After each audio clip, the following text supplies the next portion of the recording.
realizamos uma live com o Dr. Renato Ramalho, diretor cultural da APMPA, que falou sobre a importância da advocacia pública no enfrentamento à Covid-19. Vamos conferir? Olá, Seja Rejane. bem-vindo, doutor Renato. Tivemos um probleminha aqui na conexão, mas estamos então conversando. Está me ouvindo bem? Estou ouvindo perfeitamente. Tudo bem?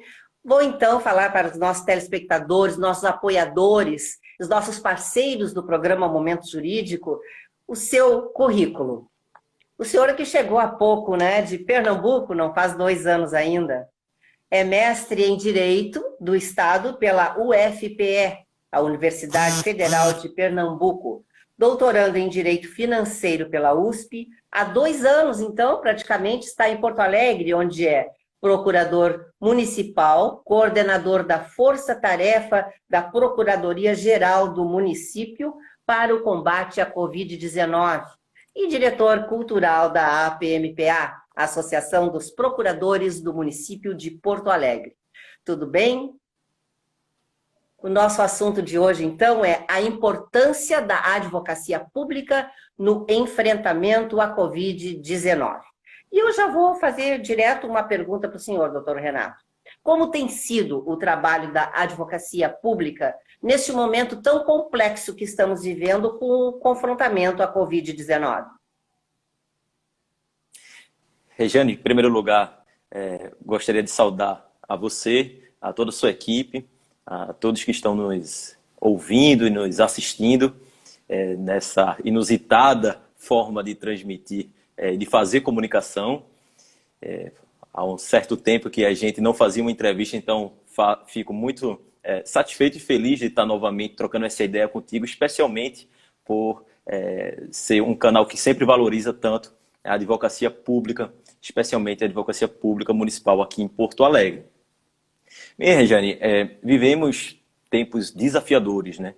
E são momentos que nos impulsionam a encontrar novos mecanismos, novas formas de atuação mais eficazes, mais efetivas, de acordo com as necessidades que estamos vivendo. Sim.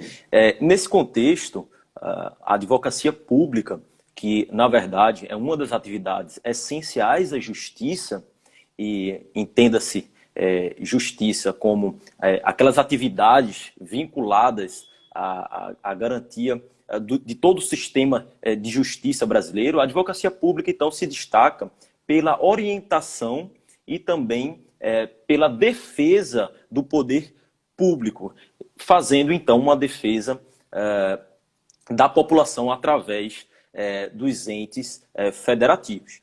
A advocacia pública tem, então, 2 formas de atuação, basicamente. Uma na esfera judicial e outra na esfera consultiva. Na esfera judicial, fazendo a defesa do ente público. Então, quando a Procuradoria-Geral do Município de Porto Alegre vai a juízo fazer um requerimento ou defender um ato municipal em juízo, está, na verdade, defendendo o ente público, mas também o interesse público municipal. Da mesma forma, do ponto de vista consultivo e administrativo, a advocacia pública faz todo o assessoramento e a orientação jurídica dos gestores, no âmbito federal, do presidente da República, dos ministros, no âmbito estadual e municipal, respectivamente, do governador, dos secretários, do prefeito e dos secretários municipais.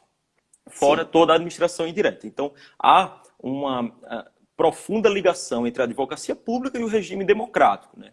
Então, a gente contribui para viabilizar aquelas políticas públicas que foram escolhidas e foram as vencedoras na proposta de governança vencedora no pleito eleitoral. Então, a advocacia pública tem uma atuação muito importante em concretizar os anseios da população. Formamos, inclusive, uma força-tarefa no âmbito da Procuradoria-Geral do Município para dar mais celeridade, mais agilidade naquelas demandas jurídicas urgentes do município de Porto Alegre.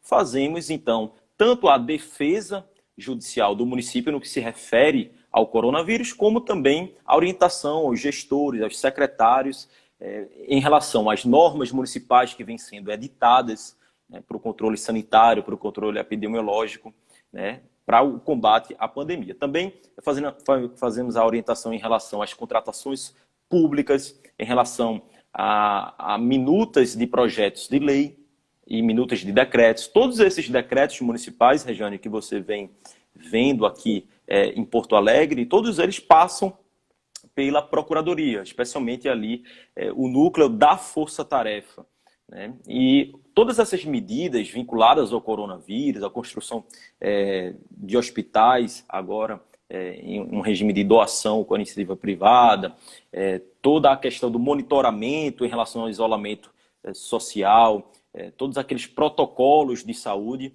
a Procuradoria de Porto Alegre vem, então, atuando em conjunto com outras áreas do município, especialmente a Secretaria Municipal de Saúde, a quem eu faço questão de homenagear pelo belo trabalho que vem fazendo aqui na cidade.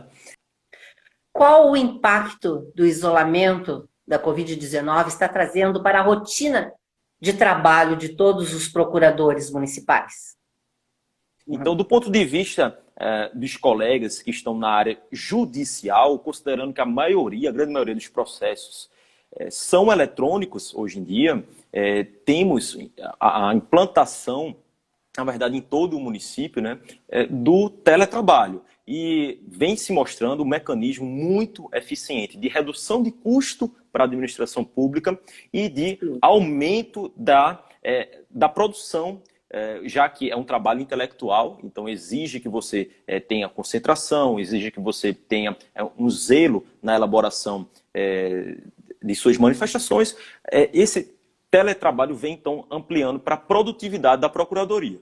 Por outro lado, não podemos esquecer também que muitas atividades dos procuradores, principalmente quem está na parte consultiva ou vinculado ao gabinete do Procurador-Geral, há um trabalho muito de corpo a corpo com os gestores municipais, com os secretários, com o próprio gabinete do prefeito, os diretores das diversas áreas do município, e muitas vezes muitas orientações são dadas em reuniões.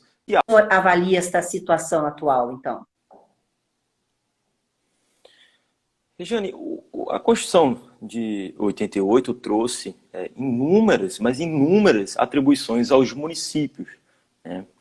Houve, então, uma municipalização das políticas públicas.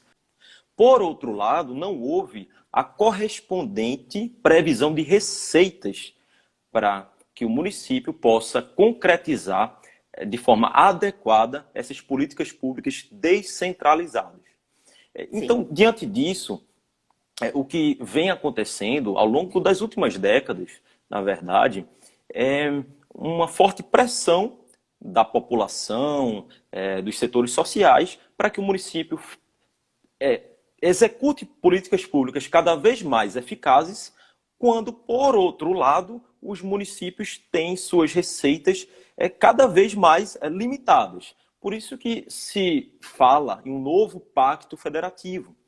Inclusive, recentemente tivemos a aprovação da lei de ajuda da União para estados e municípios, e aqui eu coloco muitas aspas, né, nesse termo ajuda da União, porque se você analisar a Constituição Federal, você vai ver que a União ela tem não a faculdade, mas a obrigação de auxiliar financeiramente os estados e principalmente os municípios quando especialmente se refere ao assunto saúde. A União é a única que tem o poder de se endividar da forma apropriada, de adotar uma política econômica que traga recursos públicos para a ponta, né? Então, a União tem essa obrigatoriedade. Por isso eu faço questão de registrar que não há que se falar em ajuda a estados e municípios, mas apenas a concretização de uma das vertentes do Pacto Federativo.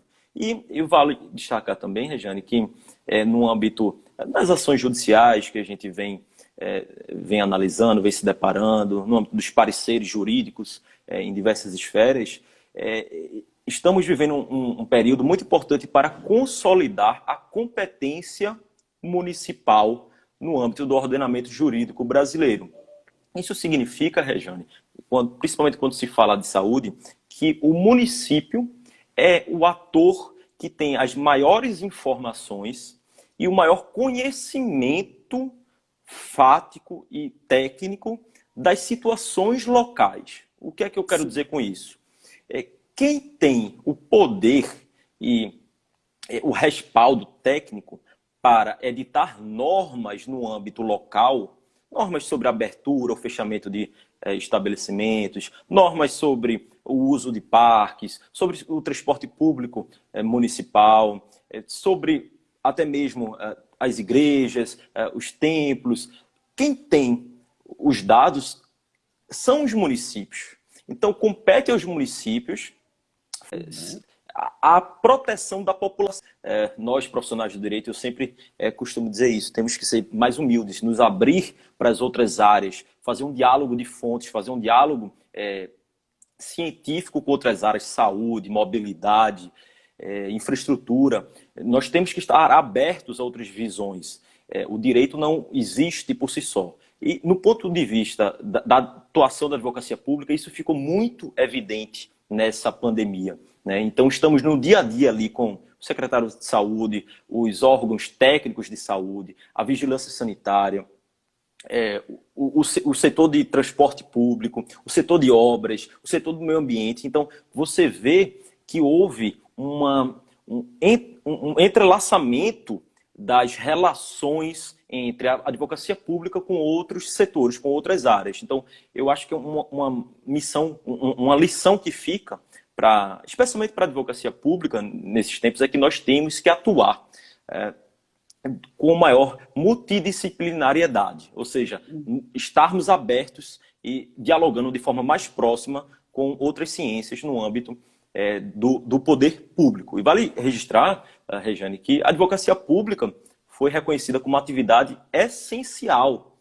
não só no decreto federal, que visa a regulamentar as condições de abertura dos estabelecimentos sobre essa época de coronavírus, como também no decreto aqui do Rio Grande do Sul, né, o decreto estadual e o decreto municipal. Então isso destaca, isso consolida então a posição de destaque da advocacia pública nesses tempos de pandemia. Sim. Quando terminar essa crise toda que estamos vivendo, vocês procuradores municipais de Porto Alegre, têm algum projeto para o que vai acontecer após essa crise? Porto Alegre, a capital gaúcha, não pode ser comparada com um município do interior que às vezes sequer chegou a Covid lá, né? Então, o fato é, e no âmbito das procuradorias, da advocacia pública, nós nos debatemos e enfrentamos muito essa questão. Qual a competência do município diante dessa crise? E estamos desenvolvendo esse entendimento, consolidando no âmbito dos tribunais, que é o município o principal ator, então, para editar essas medidas restritivas e de controle à pandemia. Muitas vezes a gente se depara até mesmo com diferenças entre decretos municipais, com decretos estaduais e com decretos federais. E, pela nossa experiência no dia a dia, nos últimos meses, estamos vendo que o Judiciário, inclusive o Supremo Tribunal Federal, já consolidou o entendimento de que compete aos gestores locais a edição de normas que versem sobre as peculiaridades locais no que se refere ao coronavírus. Sabemos que essas crises, né, que acontecem, principalmente essa da Covid-19 que nós estamos enfrentando, são períodos muito difíceis, mas que trazem também evolução e aprendizado. Como o senhor está vendo? Como o senhor já observou algum aspecto nesse sentido de aprendizado, de que as coisas vão melhorar a partir daí? E o pós no âmbito da administração pública será crucial, né? Talvez nenhum agente sofra tanto com o pós do que o poder público, né? Então, o que fizemos? Para te trazer um exemplo, no âmbito dos contratos administrativos, no âmbito das parcerias, né? Você sabe que Porto Alegre, de vários anos para cá, já vem tendo, então, algumas dificuldades financeiras, como outros municípios têm. Então, nos preocupamos muito com a questão do controle dos gastos públicos. Fizemos, então, uma revisão, estamos fazendo, na verdade, uma revisão de todos os contratos e parcerias, a fim de reduzir, então, o déficit público, especialmente nessa crise, e também resguardando a administração pública mediante diversos entendimentos e construções jurídicas, no sentido de evitar que o poder público venha a ser demandado judicialmente por indenizações, por exemplo, depois que acabar essa pandemia. Então, toda medida jurídica que tomamos hoje é muito bem pensada, é muito bem planejada, para que não gere, então, um problema futuro. Como nesse caso que eu mencionei, das indenizações no âmbito dos contratos administrativos. Sobre esse grande trabalho, esse trabalho que o senhor está conduzindo muito bem, que é a força-tarefa, não é? Da PGE. Isso, Regiane.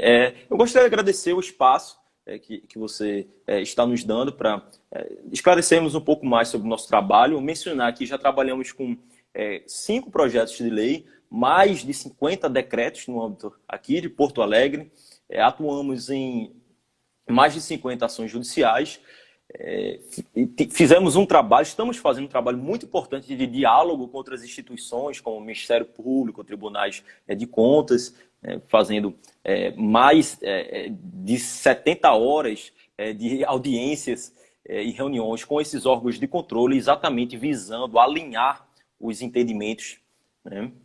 É um trabalho árduo, não é, doutor Renato? Bastante árduo. Isso. Mas que a gente vê o resultado efetivamente. Né? Porto Alegre, ela se encontra em uma das capitais com melhores índices de controle da doença.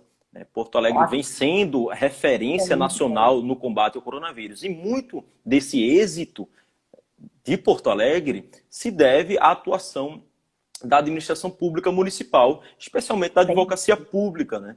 Fazendo toda a orientação jurídica na elaboração dos decretos, conferindo ao gestor público as alternativas jurídicas para que ele possa enfrentar essa crise da melhor forma possível e assim toda a sociedade, então, saia dessa situação o mais rápido possível. Doutor Renato Ramalho, foi um grande prazer receber. O espaço está aberto para que o senhor, qualquer notícia, qualquer informação que o senhor queira transmitir aos nossos telespectadores, estamos abertos a qualquer momento, ok?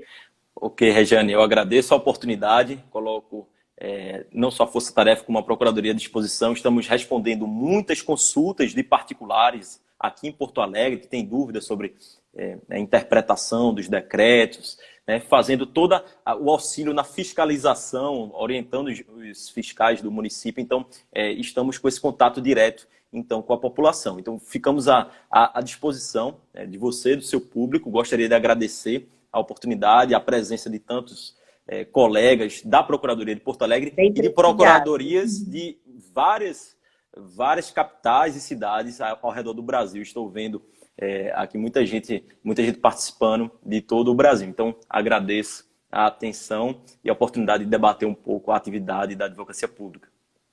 Um abraço a todos e muito obrigado por nos prestigiar nessa live. Uma boa noite e até nossa próxima oportunidade, doutor Renato. Muito obrigado. Voltamos logo após os comerciais, sempre num oferecimento de Zafari Bourbon. Economizar é comprar bem. E Catu Seguros, especialista no que tem valor para você. Fundação Escola Superior do Ministério Público, Educar para Melhorar o Mundo e a APMPA, Associação dos Procuradores do Município de Porto Alegre.